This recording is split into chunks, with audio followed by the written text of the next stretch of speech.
Hey guys, welcome back to my channel. So it is October. OMG. So we have like 3 months left in this year. And this is going to be a very eventful month in my life.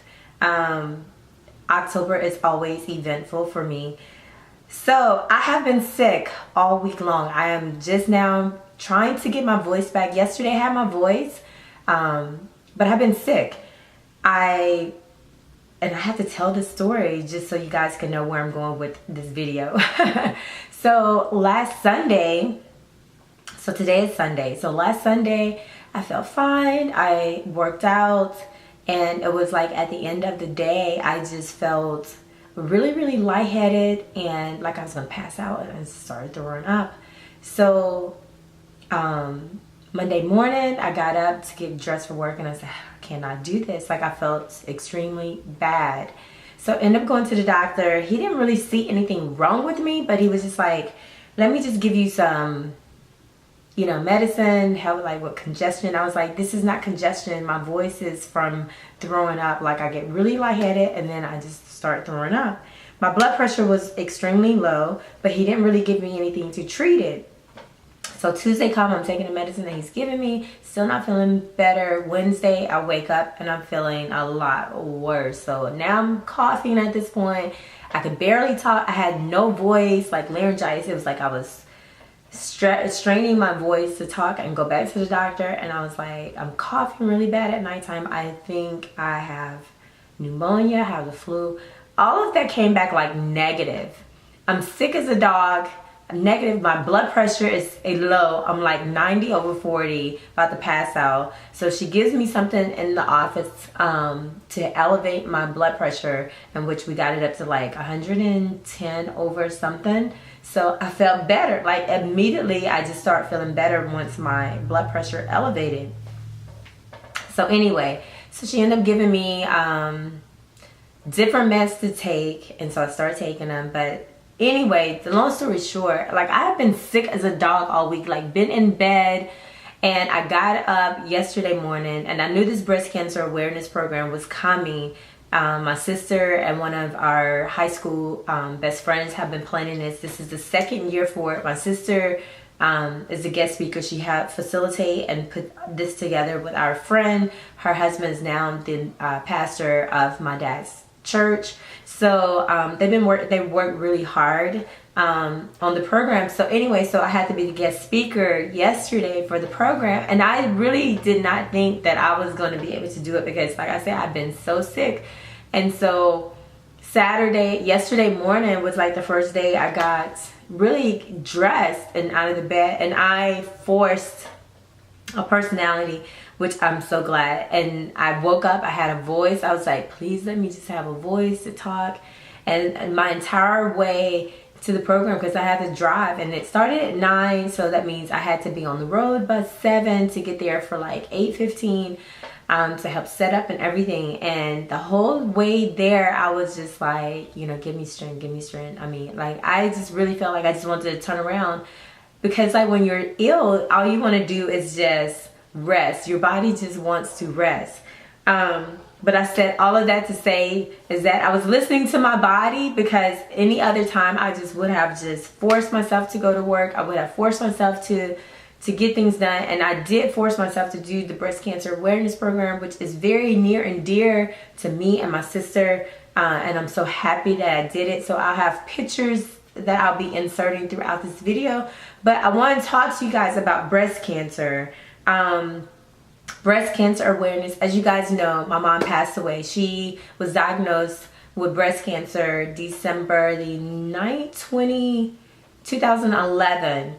And when she was diagnosed, she was stage 4, guys. She had breast cancer for years. And I think you guys have heard me tell the story before, that my mom never got sick. She was always just a very, very healthy individual. And then one day her blood pressure escalated. She knew about the lump that was under her arm. It didn't cause any problems. It didn't hurt or anything like that. So supposedly she had told my sister about this some time ago. I'm not sure how long ago it had been. So my sister had encouraged her to go to the doctor, but she didn't force it. Again, my mom was not sick. She never got sick. She had not been to the doctor since like 1987. I mean, literally, like when my youngest brother was born, that was like the last time she had been to the doctor. She just never got sick. So in our community, and I'm saying this specifically for like the Black community, like if we're not sick, if we don't have insurance, we just don't go to the doctor, right?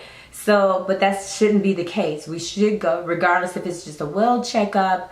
And now we just live in such a different time where all these different diseases and insects and all this stuff just coming up. So we really just need to go to the doctor on a regular basis, just to get a tune-up, just to make sure that we are healthy. So that was not the case with my mother. She was diagnosed with stage 4 breast cancer. She was not even expected to live 48 hours at the time that she got to the oncologist appointment, which was like, she was diagnosed like on a Thursday or Friday, and then that following Monday she was at the oncology, and he immediately took her to across the street to the hospital and admitted her. Her blood count was extremely low. I think she was like at a 4. And I knew that day something was wrong with my mom, because she was like, she wanted a wheelchair to go into and I was like, it's stress, it's nerves, but her blood count was extremely low. But what we come to find out is that my mom actually had a pulmonary embolism, and they were expecting that embolism was just actually going to rupture at any time, and that's what was going to take her out. And I told the story yesterday, because I'm in a really good place right now to tell this and to tell some funny stories about my mom. But I just remember like the physician who was really close to our family, he stayed on. He actually held back from retiring just so that he can treat my mother. And so I just have appreciated that so much. I mean, he gave my mom just the top level of respect and treatment, like just hands-on, just worked with our family. And my mom didn't have insurance, so mind you, so keep that in mind. So anyway, so there are people out there, there are physicians out there who actually care about the well-being of human beings and not just about making money. So anyway, so I remember the physician saying to us about, she's not going to make it. And my sister was like a complete wreck, so, and I'm like, oh my gosh, like, so I'm like upset, and I'm like, and all I could think about, okay, is she going to suffer? And they were like, no, she's not going to suffer. So my sister's like, you have to go over to the hospital. You have to tell her, and we have to, prepare for like her demise and her burial and all this stuff. So go over to the hospital, and I have my computer set up and everything. So I tell my mom like the prognosis. Now, mind you, I don't know why the doctor didn't tell her, but he just, I don't know. It was like really, it was more like a friendship type of thing. He did later come in. But anyway, and my mom was like so calm about all of this, guys. She was like so calm.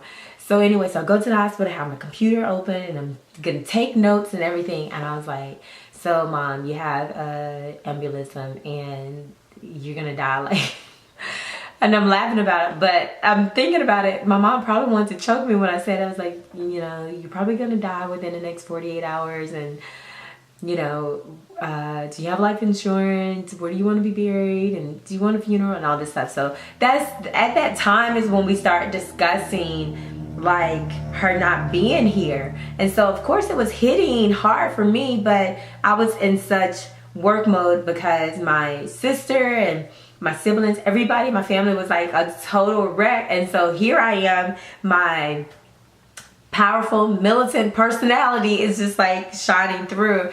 And she was like, no, don't want a funeral, no, don't, I said, well, do you want to be buried by your husband? No, it doesn't matter, whatever. She's like really calm. She gets a phone call, and it's her sister, and so she's on the phone with her sister. She was like, well, she's like, I have, and she's like, what is it that I have? She called my name. She said, what is it that I have? And I said, you have an embolism like in your lungs. And I can hear her sister on the phone saying, oh no, Lord, just going off or whatever. And my mom's like, okay, well, I'll talk to you later.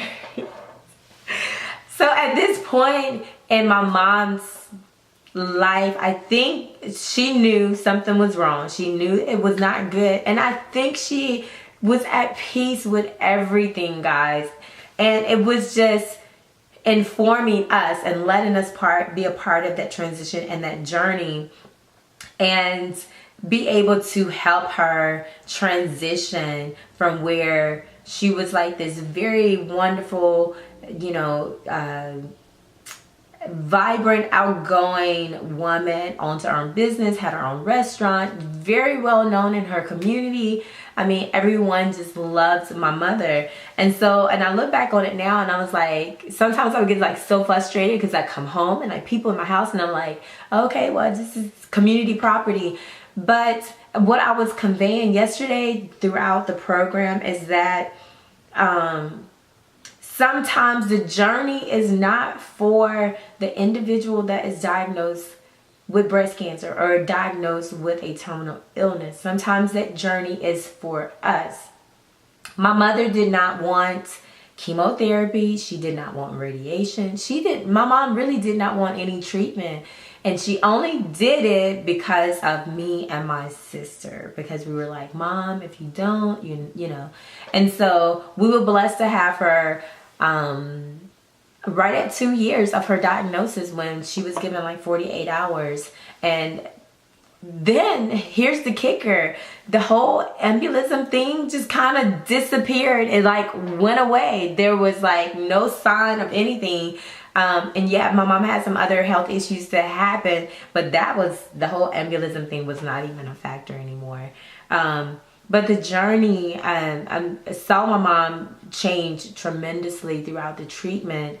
And the one thing that, I was saying this yesterday during the program, is the one thing that I got from everything that I went through with my mother was how to take care of myself, how to love her. And my mom owns a restaurant and she loves to cook, and she had these amazing recipes that she did not put in writing, and she said she was not going to leave them in writing, but she gave us the recipe of love and nurturing and caretaking. And it was so important for her throughout the journey, not for us to lose ourselves. Like, she was like, you don't have to take time off from work, or you don't have to do this, or you don't quit school, keep going. I mean, you have a life after me, and I want you to be able to continue to move on with your life. And I did not understand that. I was like, I know, Mother, and it was so important. And I keep saying important because it was really important. We talk about quality of life, but helping an individual who are going through this journey, their quality of life is respecting their wishes. And so when she said don't quit school, okay, don't quit school, and I'll be up to 2-3 o'clock in the morning with her doing schoolwork and tending to her, still journeying on and wanting to give up. But she never gave up. She never gave up on me. She never gave up on my sister. She never gave up on her siblings. She never gave on my siblings. She never gave up on her siblings. She always made sure that everybody was okay, even though she was going through this. Never complained. And I know those treatments was horrible on her body, but she never complained. She did it with such grace. And one thing she said to me and my sister, we were getting her ready for bed one day, and she said, I hope you girls never have to go through this again. And have to go through what I'm going through. And it really, really touched me, because we never know what journey we're going to be on. And me and my mother, we had a very conflictual relationship, because we were so much alike, for one. And two, it's just the mother and daughter dynamics. And so at the end of that, I never knew that I would ever become a caregiver to my mother. But I was so blessed to be in a position to do that. And I told this yesterday, my sister and I, we didn't think about the money. We didn't think about what was going to get paid, what was going to happen.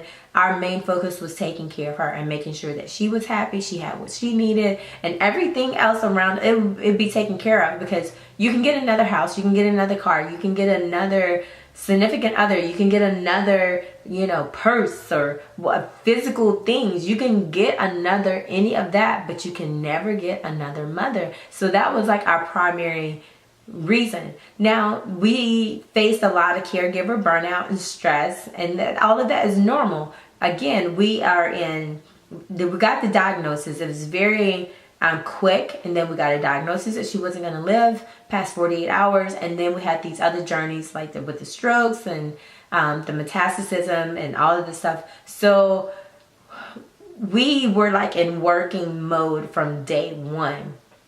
But we did things to take care of ourselves. And I'm saying all of this to get to the point of the video is, how do we take care of ourselves? What can we do to reduce breast cancer? What can we do for prevention? Because these are things that my mother did not do. And you're going to hear this throughout, that here we have these girls, right? They're beautiful. They are amazing. Men die for these things. They love them. They love to touch them. Why don't we touch ourselves? You know, and I was in a church yesterday and I said, please forgive me if I'm a little too graphic or if I'm getting too personal here. But not only do I need to hear this, another woman needs to hear this. And especially these young girls that are sitting here need to hear this. It is okay to feel yourself, to touch yourself. You want to know what your breasts feel like. In order to know when something is abnormal, okay, my breast is not used to feeling this way. Okay, how do you give a self-breast examination? It's really tricky to say that. Sometimes just taking your breasts and just feeling and moving, I'm telling you guys, you would be amazed. And I told a story yesterday, like my first introduction of breast cancer was when I was 19 years old. I had a doctor to tell me I had breast cancer. And I was married at the time. You know, my wifely duties called. Said this yesterday. I was very much a comedian, but it was all true. My husband at the time found the lump in my breast, and so we went to the doctor. My mom was there, my grandmother was there, and then I had an older cousin that was there who actually was later diagnosed with breast cancer, and she passed away in 2009. Her breast cancer came back and she decided she didn't want treatment anymore. She was 80 something years old. But it turned out it was not breast cancer, but that was my first hearing of what breast cancer and trying to figure it out. We didn't have Google. I didn't have a smartphone at the time. So it was more like going to the library to figure out what was going on. And then a doctor just gave some pamphlets or whatever. But it turned out everything was benign. And I later went on to have a couple more biopsies throughout my life. So sometimes it may not even be us to find what's going on with us. In my case, it was my ex-husband. And from that point on, I learned to touch myself and know what my breast feels like abnormally before, you know, like our cycles. Our breasts are going to feel different. During our cycles, our breasts are going to feel different. And write down. I mean, I have a pink journal, but write down when you do your self-breast examinations, because and it's going to tell you how your body's changing throughout the month. And so we were never taught to feel ourselves, that it was just forbidden that you don't touch yourself. I mean, I don't know who wrote that rule, but we just were not. And so, but as I've gotten older, I embrace touching myself, learning about my body in so many ways. And I know this is probably getting off the subject, but just learning your body. So when something is not right, you know it immediately. It may be a change in the way you're eating, your appetite, coldness. If your blood is low, you may be cold. I mean, it's just certain things that you just really have to pay attention to. And I'm not saying you're going to catch everything immediately, because sometimes you can be like my mother. She was healthy as a horse, and one day her blood pressure escalated and she goes to the doctor, and that started our journey. So touch your girls, embrace them, know what they feel like. And even if you have breast implants, Get your mammograms, get your breast MRIs, get your ultrasounds. I mean, these are things that your insurance will pay for. Sometimes it requires prior authorization, and that's okay. It may take you a week or two to get it, but at least have it on the books and go get it done. Even if there's no history of breast cancer in your family, you still want to go and get a mammogram. And they say at 30, but if you start noticing like lumps in your breast earlier on and they're benign, get it. I mean, I was 19, and so at the age of 19 I started getting mammograms, and so there's nothing wrong with that. Prevention is key. It's really key.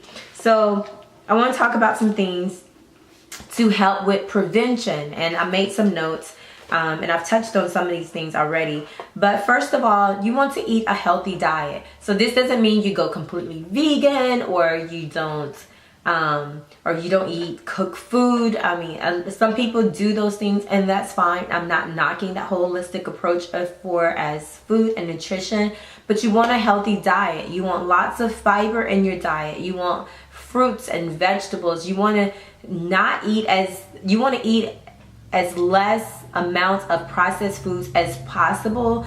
Limit your red meat. Some people like me who is into competitions and so forth, sometimes our protein intake, we eat more meat than normal, just for the muscle growth and all of that, but that's a totally different subject. But eating a healthy diet reduces cancer, and this is all cancer, by 30 to 40%. And having that fiber in your diet, whole wheat, help to detoxify your bodies of the waste, of the nasty stuff that exists in your body. Just expelling that waste is going to help tremendously. And keeping your diets like low fat, the more fats that we eat, the more fats that we put into our body, the fatter that we get. And so more fatty tissue causes a lot more injuries in the inside of our body. So we want to lessen those fats, but making sure you have lots of greens in your diet, that fiber, that's going to help with the good enzymes in your body to help expel the waste that your body really just don't need.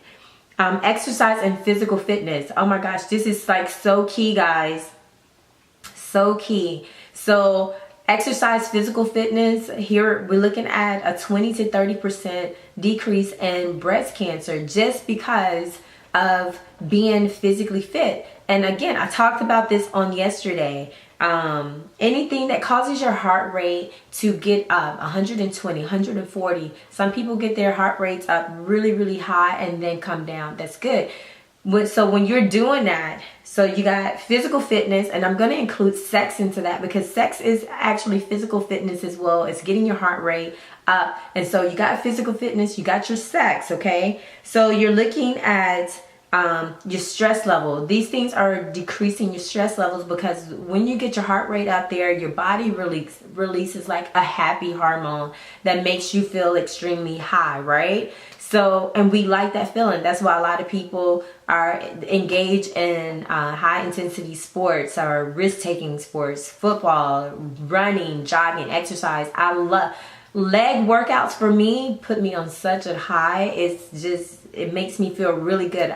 So I work legs every day if I could, just because I like feeling that happiness afterwards. It's just your body releases the happy hormone that decreases your stress levels, that's decreasing your cortisol levels and balancing out your hormone levels, and making sure that your metabolism stays at a healthy rate. So it's easier for you. Of course, you're going to lose weight, but the more balanced your body is, the healthier it's going to be. Everything is going to regulate properly. And so you're decreasing your risk for breast cancer. So engage in some type of physical fitness every single day, at least 30 minutes. Bring your heart rate up and then slowly bring it back down, just so that your body can release that hormone that is helpful to your body. And I talked about the mammograms, the MRIs, and the ultrasounds. Making sure that you guys are getting those on a regular basis. And I mean, just because you're young doesn't mean that you will not get breast cancer, because it hits home all the time. And you just never know. I never knew that I would be on a journey. Excuse me, I thought I had a sneeze. I never thought I'd be on a journey with my mother with breast cancer. But I did, and I was, and now it's a platform for me and my sister. I mean, we both believe in just healthier lifestyles right now and giving back. We do so much around breast cancer every year. Like this program that we just did yesterday, we have a painting with a twist event coming up next week, and the paintings will be donated to breast cancer patients at the cancer center. And actually, like, even when like our loved ones, we had a classmate that was diagnosed same type of breast cancer my mom had. She passed away in January of this year, but we were able to help her and her family on a daily, weekly basis, just taking care of things that need to be, such as cooking and cleaning and just visits and little happies. So we give back all the time in every capacity that we can, because we had such tremendous help with my mother along the way. So that's just near and dear. Throughout the month of October, I wear pink every single day for breast cancer awareness. It's a power color. It's powerful to see women get together for the cause of their breasts, for the awareness, and just hearing survivor story. I mean, even though we have loved ones that have transitioned on, they're still survivors because their memory lives on, their journey lives on. It makes us healthier at the end of the day because we pay more attention to our bodies, and also we live their memory out every single day. And you know, I wouldn't trade that journey for anything in the world, because my mother, I spent time with my mother that I hadn't spent with her in years, since I was like a kid. And just to be able to hold her, to help her, to comb her hair, to help get her dressed, to help, you know, prepare her meals. I mean, all those things. I just was so blessed to be in a position to where I was able to help my mother. And that just really makes me feel good. It makes me feel like, you know, my job as her daughter was fulfilled. My purpose for her having her in my home, even though sometimes it was stressful with a lot of people and stuff, but just being able to have her home to bring her to, where she can be comfortable and just happy and have the space she needs to just actually survive throughout her journey. So I think that is it, guys. If you have any questions about anything that I've said in this video, try to put some pictures at the end of this video as well, so you guys can see the program. But most importantly, guys, just take care of yourself. Embrace your girls, love them, touch them, know them on a daily basis. So when there's something that's not right, go and get it seen about. So I hope you guys have an awesome day. Bye.